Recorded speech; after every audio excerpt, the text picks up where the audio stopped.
Hello student, welcome to the session of permutation combination.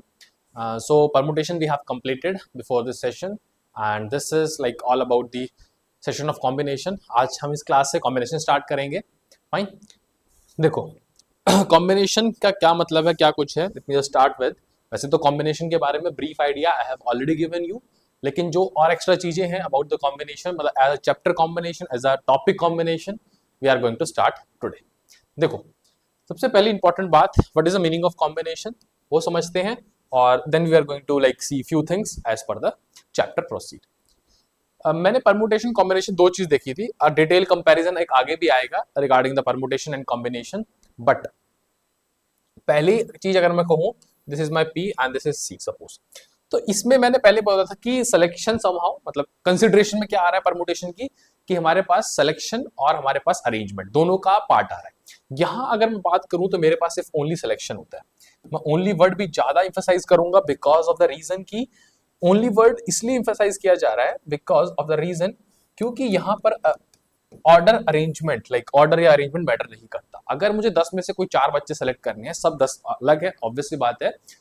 तो मान लो ए B C D को select किया मैंने, तो अगर मैं डी बी सी ए बोलूंगा वो बात एक ही है, क्योंकि मेरे को सिर्फ वो 4 बंदों से मतलब है जो टीम में चाहिए थे, और वो ए बी सी डी है या डी बी सी है तो वो 4 ही ना, यहाँ ऑर्डर नहीं. हाँ, लेकिन अगर मैं उनको रैंकिंग वाइज या फिर मैं उनको लाइन वाइज खड़ा करूं तो कह सकता हूं कि इस ऑर्डर में खड़े हुए बच्चे, मतलब ये अरेंजमेंट और वो अरेंजमेंट अलग होगा, तो मतलब वो उसमें मॉडिफिकेशन लगा के थोड़ा चेंजमेंट लाया जा सकता है. But in normal selection, normal thing, हम कॉम्बिनेशन तब यूज करते हैं जब ऑर्डर मैटर नहीं करता या फिर अरेंजमेंट मैटर नहीं करती, ओनली सिलेक्शन इज वो. तो ये तो बेसिक कॉमन सेंस से भी क्वेश्चन को समझ आएगा, और फ्यू कीवर्ड्स भी मैं कहूंगा कि होते हैं जिसको वैसे एज अ लाइक सिलेबस में एम्फसाइज कर दूंगा, बट मेनली जो एसेंस निकल के आएगा that is after reading the question कि करना क्या है. You have to use NCR और एनपीआर. ठीक है, ये मैंने इसका बेसिक इंट्रोडक्शन दिया. Now let's come to the further thing.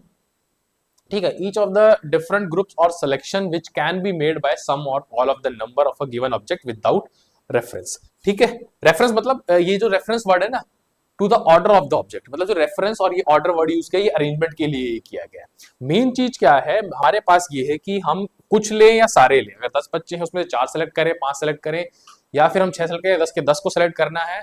कि देखो, एक सिंपल सा क्वेश्चन है, एक सिंपल सी चीज आप खुद भी बता दोगे. 10 बच्चे हैं, 10 में 10 को सेलेक्ट करने के कितने तरीके होंगे? एक ही तरीका होगा कि 10 के 10 को ले लो. अब इसमें तो मैं ऑर्डर की तो बात ही नहीं कर रहा ना, कि कौन कौन पहले कौन बाद में. तो और वैसे आपको पता भी है, अब मैं आगे बताऊं भी कि एनसीआर फॉर्मूला यूज करते हैं हम सिलेक्शन के लिए. और 10C10 होता क्या है आपको ये पहले ही पता है. 10C10 क्या होता है, क्योंकि चैप्टर ऑफ बाइनोमियल भी बच्चों ने पढ़ा होगा. That is 1. ठीक है, दैट इज 1. चलो, तो ये चीज है, but still this things will come as we proceed in this chapter. बाकी फिलहाल के लिए एक चीज का ध्यान दो, to the order of the object सी का in each group is called combination. Main बात क्या है, जो इस स्टेटमेंट लिखी है, no need to worry about this English written over here. सबसे इंपॉर्टेंट चीज हमारे लिए ये है कि हमें यहां समझना है दैट इज कि भाई जो कॉम्बिनेशन है, जो एनसीआर हम यूज करेंगे, मैं आपको पहले बता देता हूँ, टूल यूज करने वाले हैं, जो फॉर्मूला यूज करने वाले हैं, या एक नोटेशन जो यूज करने वाले हैं, वो एनसीआर है. यानी कि 10 में से 2 को सिलेक्ट करने के लिए आर क्या है, the number which we want to select. 10 क्या, एन क्या है, टोटल नंबर अवेलेबल, जितने अवेलेबल हो उसमें सेलेक्ट करके लाओगे ना.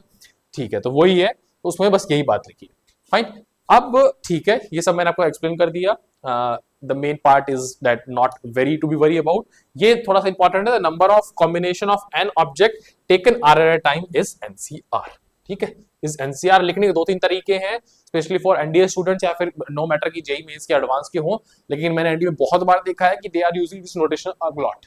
ठीक है, but don't get confuse, NCR तो बड़ा प्रोमिनेंट मैं कहूंगा, that is notation. But if I talk about other notation like एक second, let me change the color, this will be much better, this will be yeah. ठीक है, but if I talk about this notation, इसका मतलब भी यही है N R. ठीक है, पहले वाला मतलब ये अपर इंडेक्स, और जो उसके बाद में लिखा है दैट इज लोअर इंडेक्स. ठीक है, तो इससे कंफ्यूज नहीं होना, this is nothing but a different type of notation. ठीक है, थोड़ा सा इसका विजिबिलिटी लो है, तो I will just try to use this colour only. चलो फाइन, और देखते हैं. Now let's see, think I will not use over here, red पे वर्क करते हैं. ठीक है, ठीक है. एक रिलेशन, हाँ, अब एनसीआर का फॉर्मूला क्या है, that is N factorial over R factorial into N minus R factorial. अगर एनपीआर में आपको याद दिलाऊं, what was NPR? NPR was nothing but your N factorial by N minus R factorial. ठीक है, एक एक्स्ट्रा जो आ रहा है दैट इज आर फैक्टोरियल. तो इसका मतलब क्या है कि एनपीआर को अगर मैं आर फैक्टोरियल से डिवाइड कर दूं, या फिर मैं ऐसे बोलूं कि मैं एनसीआर को आर फैक्टोरियल से मल्टीप्लाई कर दूं तो मुझे एनपीआर मिल जाएगा। That's why this relation is hold true कि NCR is NPR by R factorial. ठीक है, दैट्स इंपॉर्टेंट, और ये यूज करना भी कहीं ना कहीं पहले ही सीख चुके हैं। ठीक है, ये चीजें ऐसे कोरिलेटेड है, but obviously as per theory हम और कुछ एक्स्ट्रा समझते जाते हैं। एज पर मैं कहूंगा सीक्वेंस हम बहुत कुछ एक्स्ट्रा एड ऑन करते जाते हैं और कर भी रहे हैं। So don't worry about this thing, but still this is all a combination. Combination का मतलब दैट्स नॉट दिस कॉम्बिनेशन, मतलब एक पूरा होलिस्टिक अप्रोच है इस चैप्टर को पढ़ने की, but still this is the best way which we are doing over here, so no need to worry about that thing. बाकी देखो अभी हमने जो पढ़ा दैट्स इंपॉर्टेंट इज कि एनसीआर इनटू आर फैक्टोरियल करोगे तो भाई एनपीआर आता है। तो ये जो इंपॉर्टेंट जो फ्लो है, यानी कि एनसीआर को आर फैक्टोरियल से मल्टीप्लाई करना, यही फ्लो हमें बताता है कि पहले सेलेक्ट किया फिर उसको अरेंज किया। जैसे अगर मैं बात करूं कि आपने सपोज चार लाइक 10 में से कोई 4 आइटम सेलेक्ट किया, फिर चलो स्टूडेंट्स ही कह लो सेलेक्ट करे, फिर उनको एक ऑर्डर में लगाना। ठीक है, ए बी सी डी को पहले लगाया सी बी डी, तो कितने ऐसी फाइल्स खड़ी कर सकते हो, या कितनी मैं कहूंगा 4-4 की लाइन बना सकते हो आप। ठीक है, अमंग दैट तो उनको पहले सेलेक्ट करने का तरीका, मतलब मैं स्पेसिफिकली यहाँ 4 बच्चे मैंने पहले स्पेसिफाई नहीं किए, कोई भी 4 ले सकते हो। तो ऑब्वियसली बात है सिलेक्शन के वे आएंगे उसमें, फिर उसमें मल्टीप्लाई करते जाओगे आर फैक्टोरियल। और देख रहे हो इसी के अंदर आपका फंडामेंटल, इसी एनसीआर इंटू आर फैक्टोरियल के अंदर फंडामेंटल प्रिंसिपल ऑफ काउंटिंग यानी कि फंडामेंटल प्रिंसिपल ऑफ मल्टीप्लिकेशन भी इन्वॉल्व है। How, let me show you. देखो लेट मी शो यू कैसे। पहले हमने सिलेक्शन किया, अब मैंने जैसे आपको बताया था कि सिलेक्शन और अरेंजमेंट अगर हम दोनों रिक्वायरमेंट कर रहे हैं तो फंडामेंटल प्रिंसिपल ऑफ मल्टीप्लिकेशन क्या बोलता है, मल्टीप्लाई अंटिल आपका टास्क पूरा ना हो। तो टास्क आपका पूरा नहीं हुआ जस्ट आफ्टर डूइंग एनसीआर का एप्लीकेशन लगा के या फिर एनसीआर को टूल को यूज करके, still you have to multiply with another tool that is R factorial tool. ठीक है, तो अभी तक हमने एनसीआर, एनपीआर, आर फैक्टोरियल और बेसिक प्रिंसिपल ऑफ काउंटिंग, ये 4 मेजर टूल देख लिए। मतलब टूल इन द सेंस तो देखो अब ऐसे मतलब फॉर्मूले कह लो, टूल कह लो, व्हाटएवर, बट ये क्या है आपको डायरेक्टली सोचने में हेल्प करते हैं। ठीक है, आगे मैं एक चीज और भी डिस्कस करूंगा, जैसे मतलब जो डिवीजन इनटू ग्रुप्स में कुछ फॉर्मूले आएंगे, बट समहाउ ये सब इन्हीं से रिलेटेड रहेंगी चीजें, और that's are the major tools to use upon in this chapter. ठीक है, जैसे अगर आर फैक्टोरियल की बात करो तो ये भी कहीं ना कहीं फंडामेंटल प्रिंसिपल ऑफ काउंटिंग से ही डिराइव्ड हुआ है, बट इसको हमने फिर थोड़ा जनरलाइज किया ताकि हम डायरेक्टली यूज कर सके, हमारे क्वेश्चन को फास्ट कर सके। Fine, that is the thing. So please see this whatever I have written here. ठीक है, ये चीजें हमने बेसिक डिस्कस करी। Let's move little further also now. The number of ways of, थोड़ा साइड में जाता हूं when I am reading this, just yes, the number of ways of selecting r object out of n object is the same as the number of ways in which the remaining n minus r can be selected। ठीक है, ये बात भी सही है। Y, देखो ये भी मैं आपको शो करूंगा, और ये चीज कहीं ना कहीं से हमारी पहले भी पढ़ चुकी है in case of binomial and case of simple property of NCR, वो भी मैं आपको शो करूंगा। That's very very important. ये कहूंगा मैं कॉन्सेप्चुअल चीज, द पॉइंट ए। मैं पॉइंट ए को एक्सप्लेन करता हूं आपको इन the next page. Point A जो बोला है व्हाटएवर, देखो जिसने इंग्लिश पढ़ ली समझ आ गया बेटर, बट क्या कहना चाह रहा है वो मैं यहाँ एक्सप्लेन कर दूंगा। No need to worry about the book short English language written over there. ठीक है, एक चीज और मैं थोड़ा आगे बढ़ने से पहले यही क्लियर करूंगा। Some students who may find my speed little hard, like harder तो नहीं कहूंगा, fast, so they can reduce the YouTube video speed by 0.5 और whatever 1, मतलब कि आपको पता है 1, अब YouTube ने बहुत अच्छा कर दिया। पहले it was used to be 1, 1.25, then 1.5, 1.75, 2, और पीछे भी जाओगे तो इट वाज डायरेक्टली 0.75, जो काफी स्लो हो जाता था, फिर देन 0.5 एंड देन 0.25 वाज 0, तो मतलब डजंट मेक सेंस कि वीडियो चली नहीं रही। बट मेरे कहने का जो मतलब है दैट इज कि आप इसको 0.9 तक लेके आ सकते हो, 0.85 तक लेके आ सकते हो, अकॉर्डिंग टू योर कन्वीनियंस, और लोग लेके जाओ अगर आपको स्पीड ज्यादा लगती है। But that's the best part कि अब वो जो चीज है ज्यादा मतलब फाइंड कर दी गई है स्पीड की, तो आपके लिए इजी रहेगा, है ना। तो don't worry about the speed, मेरे को लगता नहीं that should be a big issue, क्योंकि ये तो टेक्नोलॉजी ने कवर कर लिया। मतलब छोटे मोटे इशू तो यार देखो, वो कह रहे हैं ना एआई आ रहा है, टेक्नोलॉजी और ऐड होती जा रही, तो व्हाई शुडंट दिस छोटे मोटे technical points should be covered by AI only. ठीक है, बाकी तो ठीक है, I can also reduce my speed, that's not a big worry about thing. ठीक है, you can also comment about that thing, but I can understand कि इस लैंग्वेज में most of the student can understand even at this speed, थोड़ी बहुत speed कम करके almost everybody can understand, so it's like workable I think। ठीक है, थोड़ी सी I still मैं खुद ही कहता हूँ my speed is fast, that's why I'm just telling this thing। चलो अब देखो point A which was that कि पॉइंट ए पीछे लिखा हुआ था, but I want to explain it। ये कह रहा है कि अगर हमारे पास n things है, मतलब n अवेलेबल थिंग्स है हमारे पास, उसमें से हमें r को सिलेक्ट करना है, तो मैं क्या बोलूंगा एनसीआर। एनसीआर का फॉर्मूला मुझे पता है, व्हाटएवर n की वैल्यू होगी, व्हाटएवर r की वैल्यू होगी, का आंसर आ जाएगा। अब ये बोल रहा है कि n में से जो n माइनस r बच गए, r को तो सिलेक्ट करने की बात है, जो n माइनस r बच गए जिनको सिलेक्ट नहीं किया, अगर आप उनको भी सिलेक्ट करते, मतलब उसको भी कंसिडरेशन में अगर उनको लेते, मतलब इसको लिया उसके बजाय जो बच गए उनको लेते, देखो तो भी आंसर सेम आता।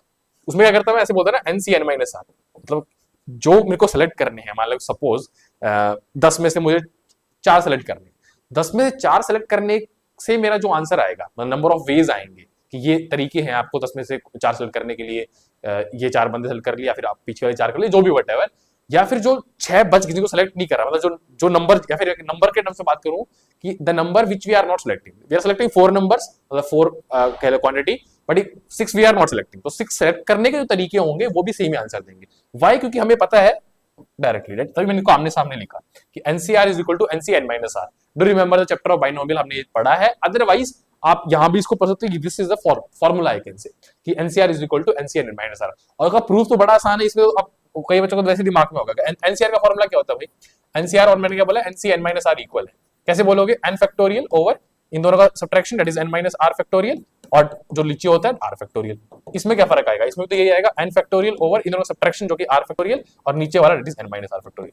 तो ये प्रूफ भी हो गया, सेम है। अदरवाइज कॉन्सेप्चुअल भी हमने देख लिया कि दे आर सेम, ठीक है। एक एग्जांपल से इसको फिर मैं एक्सप्लेन कर दूंगा इन अ बेटर वे, कैसे, लेट ट्राई टू अंडरस्टैंड। आगे बढ़ने से पहले मेरे एग्जांपल से मैं एक्सप्लेन कर देता हूं। With the help of example I want to explain, suppose आपके पास 15 स्टूडेंट्स हैं, ठीक है, व्हाटएवर 15 स्टूडेंट्स हैं, like boys girls, I don't care, but मैंने बोला कि you have to select 7 students, चलो 7 मत लो, एक और number 9 student out of it. 9 student में कुछ भी हो सकता है। अब आप बोलोगे यार 15 स्टूडेंट है, मेरे मन में आ गया ये 4-5 ये उठा लेते हैं, ये 3-4 वो उठा लिए, हो गए। किसी ने बोला नहीं नहीं ये वाले 4-5 ले लो, ये 2-3 ले लो, किसी ने बोला नहीं ये ले लो, एक बोले, एक बोले, ऐसे करके बातें की तो बहुत तरीके से ये नौ का एक पेयर बनेगा, मतलब नौ का एक ग्रुप बनेगा, ठीक है। तो तरीके कितने होंगे मुझे तो पता है, डायरेक्टली 15 से 9 होंगे। लेकिन किसी ने बोला आपके कंसिडरेशन में जो नंबर्स ऑफ सिलेक्शन थे वो 9 थे, बट कंसिडरेशन में नंबर ऑफ नॉट सिलेक्टिंग क्या है, वो 6 है। कि मतलब मेरी बात समझो कि मैंने बोला कि 9 सेलेक्ट करनी है, तो कोई बोलेगा 6 सेलेक्ट नहीं भी तो करनी है ना, मतलब 6 को अलग करना है, तो वो भी एक ही बात है, वो बोलेगा कि 15 C 6, मतलब इन दोनों का आंसर सेम आएगा, एज पर द फॉर्मूला भी और एज पर द कॉन्सेप्ट भी। मैं ये बात को आपको एक्सप्लेन करने की कोशिश कर रहा हूँ। Try to think more by using your mind this, और बाकी any explanation, any doubt, please comment on the channel below, अपने वीडियो पे आप कमेंट कर सकते हो। फाइन, ये मेरी चीज थी, I have explained point A. Point B भी चलते हैं, but the point B was, ठीक है, एक बार उसको देख लेते हैं। The combination notation also represent the binomial coefficient, that is the binomial coefficient NCR, ठीक है। binomial coefficient अगर आपको binomial चैप्टर याद हो तो 1 प्लस एक्स की पावर, सॉरी x प्लस ए ले लेते, चलो या x plus 5, first term plus second term की पावर n में क्या आता है, NC0, NC1, NC2।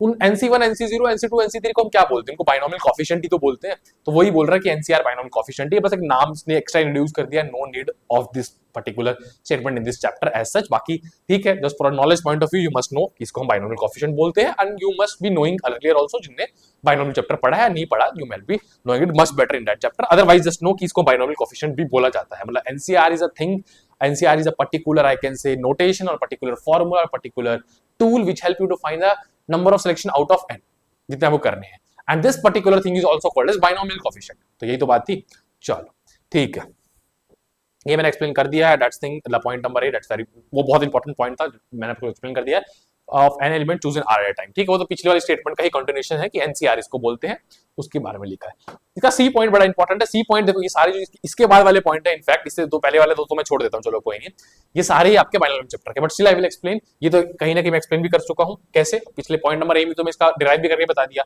याद कर लो कि ऐसा होता है। ये इंपॉर्टेंट पॉइंट है, इसको मैं डेरिवेशन नहीं कराऊंगा, इस डेरिवेशन समहाउ मैं बाइनोमियल में नहीं करवाता क्योंकि जरूरत नहीं है, but yes can be derived very very easily, even here also, मतलब यहां पर भी कर सकते हो, ऐसा नहीं कि बाइनोमियल में जाके ही कर पाओगे आप, और बाइनोमियल में भी कर पाओगे। क्यों? क्योंकि मुझे इसका फॉर्मूला पता है, मुझे इसका फॉर्मूला पता है, मुझे इसका फॉर्मूला पता है, मैं इन दोनों को ऐड कर दूंगा। ऐड करना सबको आता है, ऐड करना आता है एलसीएम एलसीएम लेके, तो आपको इसके बराबर मिल जाएगा। बस आपको याद कर लो, याद करने का तरीका मैं यही बता देता हूं, वहां भी बताऊंगा, बट इट्स वेरी इंपॉर्टेंट, तो मैं यहाँ जरूर इसको भी एक्सप्लेन करना चाहूंगा। क्या है तो point number, it was C, it should be D ना, देखो ए बी सी, अच्छा सी पॉइंट के एबीसीडी पार्ट ले रखे इन्होंने, सी पॉइंट में मतलब एबीसी पार्ट ले रखे, 1 2 3 यूज कर लेना चाहिए था, बट नो मैटर।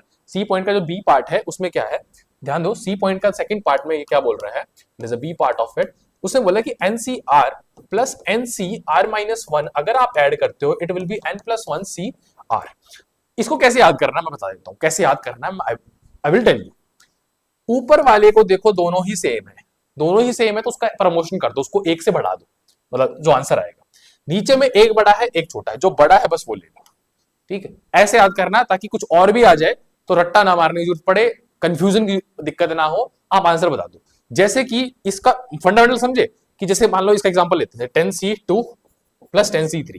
तो मैंने तो आपको फंडामेंटल बताया भाई, ऊपर वाला देखो सेम होनी चाहिए, सेम है तो ये फॉर्मूला लग जाएगा तो 10 और 10 11 हो जाएगा, मतलब 10 और 10 11 नहीं होगा, 10 में एक ऐड करना है आपको तो 11 हो जाएगा, इनमें से जो बड़ा है बस वो ले लो, तो इसका आंसर 11C3 आ जाता है, तो जल्दी निकाल पाऊंगा मैं। ठीक है, ये चीज ध्यान रखनी है। कुछ कई बार ऐसे डायरेक्टली भी नहीं लग रहा हो, त्रिकोणमिति लगा के ऐसे फॉर्मेट में बनाना पड़ेगा, जो ये मेन फॉर्मेट है, ये फॉर्मूला है, उस फॉर्मेट में बना के हम इसको निकाल लेंगे। No need of worry about this. अब इसमें चलो एक एग्जांपल से और मैं आपका टेस्ट भी ले लेता हूँ, टेस्ट तो नहीं आई कैन से कि एग्जांपल से चेक कर लेते हैं। अगर मैं सिंपल यहां लिखूं n+2 C R+3 plus n+2 C R+2, तो भाई मैंने तो यही बताया था ना कि ऊपर वाले देखो सेम होने चाहिए, नहीं है तो किसी तरीके से बनाने की कोशिश करो, बन रहे हैं तो, नहीं तो अदरवाइज कुछ और फॉर्मूले लगेंगे, तो वो सेम है, एक बढ़ा दो n+3 कर दो, नीचे वाले में जो बड़ा है, बड़ा तो ये है ना R+3 ले लो बस। तो ये आंसर आएगा इन दोनों कॉम्बिनेशन को ऐड करके। ये मैंने सिखाने की कोशिश करी, ये एग्जांपल से मैंने और समझा दिया आपको। एक चीज और ध्यान रखना कि चलो ये ठीक है, हाँ ये सेम होनी चाहिए और इनमें गैप ऑफ 1 ही होना चाहिए, वो मैटर नहीं करेगा प्लस माइनस, जैसे कि -1 और 0 में एक का गैप है ना, एक ऐड करते -1 और 0 पे आ जाओगे, तो वो मेन बात है कि एक का गैप होना चाहिए, दोनों पॉजिटिव हो दोनों नेगेटिव हो, यानी कि -2 और -1 भी टाइप में, मतलब यहाँ लगते नहीं, मेरा कहने का मतलब यही है, मेरे कहने का मतलब ऐसा भी कुछ है। अगर आप उसको और एग्जांपल से और समझो तो n प्लस, चलो रेड कलर चेंज कर लेते हैं, थोड़ा सा एस्थेटिक बना लेते हैं इसको, बाकी मेरी राइटिंग बहुत बेकार है, एस्थेटिक तो मैं बना नहीं पाता, but still I want to make it little bit देखो n+5 ले लो, चलो n+5 थोड़ा साफ ही कर लेते हैं ना, हाँ n+5 C R-4 plus n+5 C R-3। अब अगर आप बोलोगे तो इन दोनों में भी गैप तो एक ही है, जैसे ही मैं R-3 में या फिर R-4 में एक का ऐड करूंगा तो R-3 आ जाएगा, या फिर R-3 में एक का कम करूंगा तो ये, मतलब गैप एक होना चाहिए, जो बड़ा है तो बड़ा R-3 R-4 में ये होता है, तो नीचे तो R-3 आ जाएगा और ऊपर क्या आ जाएगा, दोनों सेम है n+5। ठीक है, तो मेरा जो कहने का मतलब था वो यही था कि कॉन्सेप्ट वाइज समझो, ना कि रट्टे वाइज, फॉर्मूले को वैसे याद मत करो। तभी मैंने बाइनोमियल में भी आपको first term plus second term बार बार एम्फसाइज करता था, ताकि थिंकिंग उस तरीके से बने, ना कि किसी और तरीके से। फाइन, ये चलो चीज होगी, बहुत बढ़िया। पॉइंट नंबर डी देख लेते हैं। अच्छा उसके एक पॉइंट हो रह गया था मेरे ख्याल से, फॉर्मूला मैंने एक्सप्लेन कर ही दिया आपको, तो कुछ चीजें आपके बाइनोमियल वाले रिपीट हो रही है, but still please go through it. NCX is equal to NCY, x equal to y और दिस। हाँ यहाँ बहुत इंपॉर्टेंट बात लिखी है, NCR मतलब देखो ये क्यू भी है, ये इस फॉर्मूले से डायरेक्ट आ जाएगा आपका, इस फॉर्मूले से भी आ जाएगा डायरेक्ट, सोच पाओगे आप कैसे। बट मैं आपको बता देता हूँ कि जैसे मान लीजिए कहने का मतलब कि अगर आपको NC2 is equal to sorry n तो मत लो, चलो हाँ नहीं ले लो, NCR ले लिया, तो आप बोलोगे R इक्वल टू 2, बट आप एक चीज और बोलोगे क्या, दैट इज इन दोनों को ऐड करो नीचे वालों को, दैट उसको इक्वल टू n पुट करो, मतलब 2 + R इक्वल टू n, मतलब R की एक और वैल्यू है n-2। सपोज आपको n पहले से पता हो तो आप एक नंबर बता सकते हो R का क्या है। ठीक है, तो ये पॉसिबिलिटी बनती है, मतलब ये इसका डिडक्शन का एग्जांपल है, कैसे इसको यूज करना है, कैसे है, इसमें कोई बड़ी बात नहीं है। अगर आप देखो ये तो हम प्रूव कर चुके हैं, मैंने जैसे बताया था आपको, इसको भी देखो मैं याद करने का तरीका बताता हूँ आपको, जो इसका सी का ए पार्ट है ना और इसका सी पार्ट इकट्ठे डिस्कस कर लेते हैं, क्योंकि याद करने का तरीका भी होना चाहिए। मेरे लेक्चर का मोटिव भी यही है कि प्रैक्टिस आप अलग से करो और क्लास में बस खत्म कर दो काम। क्लास में खत्म का मतलब कि पूरी एक्सप्लेनेशन पूरी अंडरस्टैंडिंग करके जाओ भाई यहाँ से, उसके बाद माथा ना मारना पड़े नोट्स या उसमें। ठीक है, वो रिवाइज वाला पार्ट आपका रहता है, you have to revise to learn करके, मतलब कि अगर आपको बहुत ज्यादा याद रखना है लंबे समय तक तो आपको रिवाइज करना पड़ेगा, बट एटलीस्ट कंफ्यूजन वगैरह नहीं होनी चाहिए। चलो, तो मैंने ये बोला कि NC R is equal to NC n-R, एक तो मैंने ए वाले पार्ट को एक्सप्लेन किया। इसमें आपको ऐसे याद रखना, NCR है तो इनको सब्ट्रैक्ट करोगे, जो भी आता है सब्ट्रैक्ट करने के बाद उसको नीचे लिखना है, मतलब NCR जैसे मान लो कि चलो कि 10C2 है, मुझे चेक करना है कि किसके इक्वल होता है, सब्ट्रैक्ट करने के बाद 8 आता है तो इसको 10C8 के नीचे, मतलब जो सब्ट्रैक्ट करने के बाद आता है उसको बस नीचे रिप्लेस कर देना है, नीचे वाले को, नीचे वाले लोअर इंडेक्स को उसे रिप्लेस कर देना। ये याद करने का तरीका बता दिया मैंने। दूसरा जो इसका सेकंड पार्ट था उसमें भी ऐसे ही कुछ है, NCX। मैं अगर आपको डायरेक्टली बोलूं कि इसका दूसरा मेरे को कुछ लिखना हो, सपोज दूसरा कुछ लिखना हो तो कैसे बोलूंगा मैं इसका, देखो सब्ट्रैक्ट करो और ऊपर वाला सेम रखूंगा ही, ऑब्वियसली बात ले क्या आएगा n-x। अब ये दोनों इक्वल होंगे, समझ रहे हो, दोनों इक्वल होंगे, तो यही मतलब मेरी मेन बात थी समझाने की। और इसमें भी ऐसा कुछ आ जाएगा, that is NCX is equal to, अगर NCY दे रखा है तो मैंने बोला अब कुछ भी ले लो, इस साइड ले लो या उस साइड ले लो, इस साइड ले लेता हूं तो n-x करूंगा। ठीक है, उसको किससे रिप्लेस करता हूँ, मतलब y की जगह पुट करता हूँ, मतलब कुल मिला के n-x y के इक्वल होगा। ठीक है, समझ रहे हो, NCX माइनस n-y के इक्वल, या फिर यहां से भी देख सकते हो आप। ठीक है, कि ये इसके इक्वल था तो इसको मैं इसके इक्वल करके कर सकता हूं, तो मेरे पास क्या आ जाएगा, n is equal to x plus Y. ठीक है, मेन लॉजिक समझ आना चाहिए, ये मेरी बात है, that's no need to worry. कोई फिर डाउट हो, कंफ्यूजन हो, please comment and ask it more, किसी और क्लास में उस पर्टिकुलर कमेंट को जस्ट एक्सप्लेन करने के लिए I will take a minute and I will explain कि इस पर्टिकुलर स्टूडेंट का डाउट था, he was not able to understand and suppose इसके नेक्स्ट क्लास में if I got a comment I will explain कि यार उस भाई जैसे मान लो तो नाम लेके बता दूंगा भाई Rohan it was your doubt I think it get clear too, ठीक है। Please like be more interactive in this particular videos, आप कमेंट करिए, डिमांड्स पुट अप कीजिए, whatever you want to put up, तभी जाके आपकी नीड सेटिस्फाई होगी। I know what student need but still there can be different needs, so that can be satisfied accordingly. चलो ये basically discuss कर लिया, उसके पार्ट सी तक डिस्कस कर लिया हमने। डी नंबर पॉइंट मतलब सी के एबीसी पार्ट थे, यानी कि सी के 1 2 3 पार्ट थे, ऐसे बोल लो। डी नंबर में क्या है, if n is the even then the greatest value of NCR is ncn/2 and EB का ऐसा है, if n is odd then the greatest value of NCR is n+c।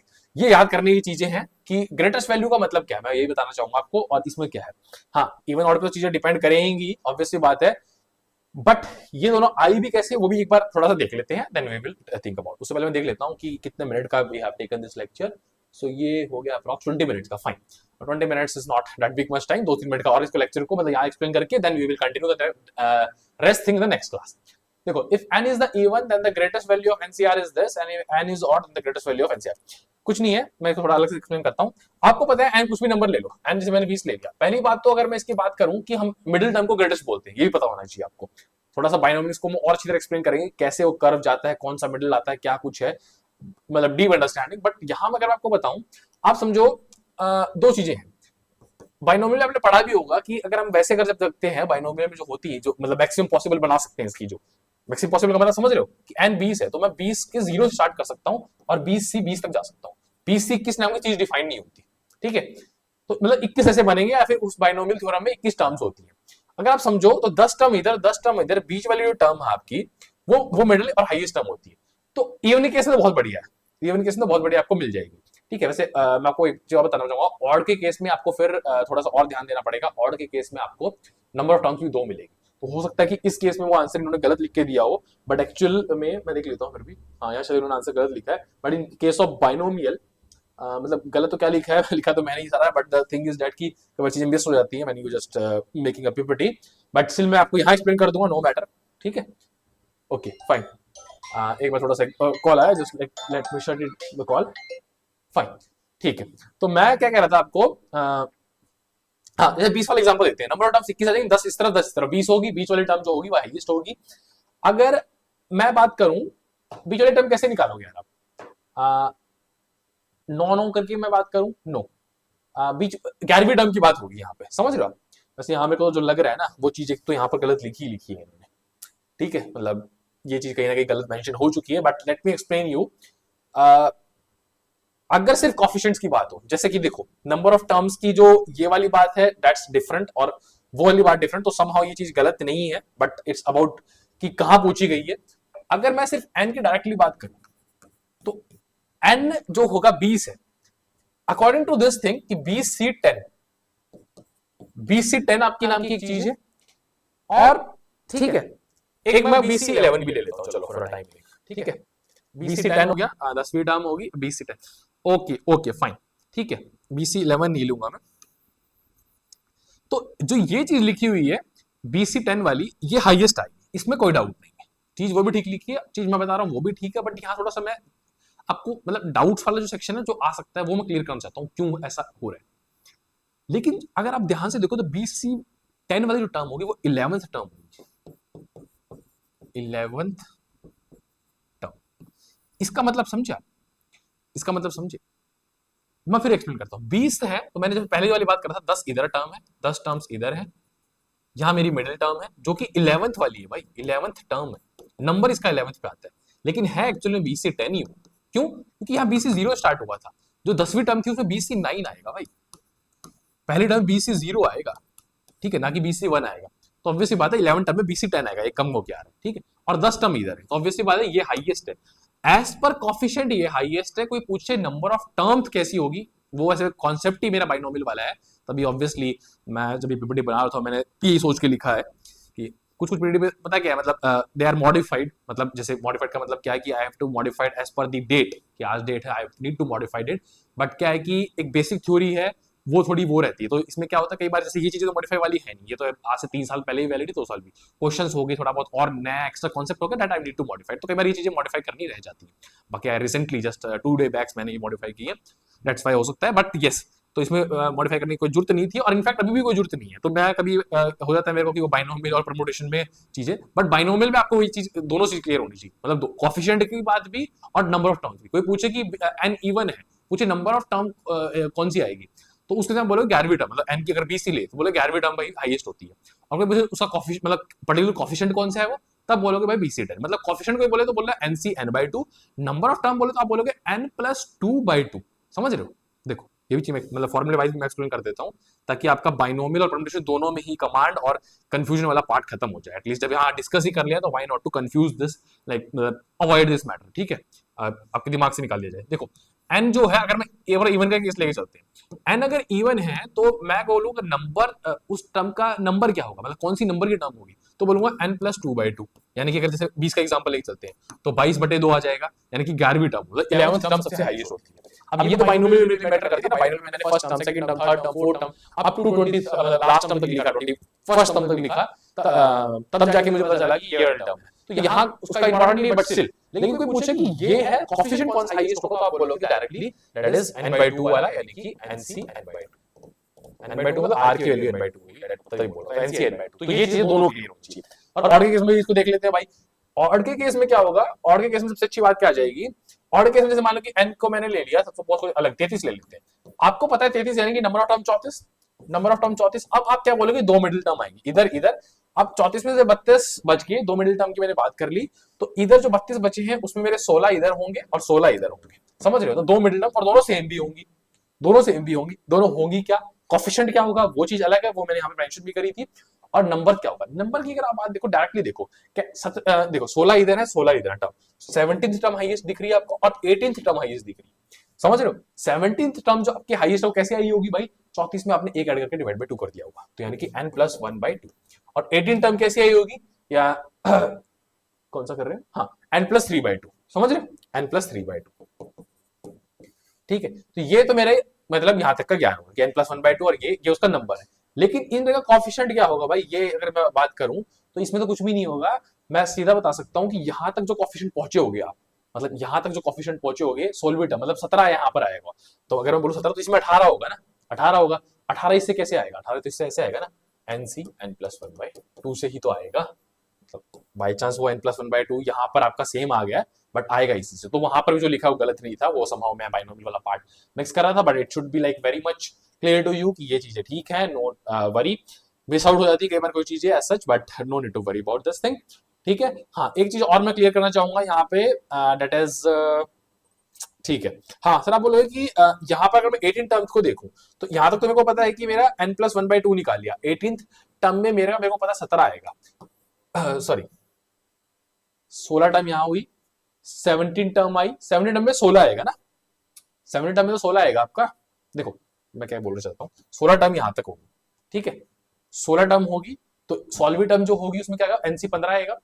17वीं term में मेरा क्या आएगा, NC 16 आएगा। NC 16 कैसे निकाल सकते हो, वो तो आप ऐसे निकाल पाओगे ना, 33 माइनस 1/2 यानी कि n माइनस, तो NC n-1/2 कर लो, या फिर ये भी कर लो, और एक्चुअल में भी ये इक्वल आएंगे। अगर आप ये भी देखो ना कि NC n-1/2 is equal to NC n+1/2। तो कोएफिशिएंट के लिए तो किसी भी एक को याद कर लो, दोनों को याद कर लो, नो नीड टू वरी। लेकिन नंबर ऑफ टर्म के लिए याद करना पड़ेगा कि नंबर ऑफ टर्म होगी n+1/2 एंड n+3/2। मैं फिर रिपीट करता हूं, ये तो कोएफिशिएंट है,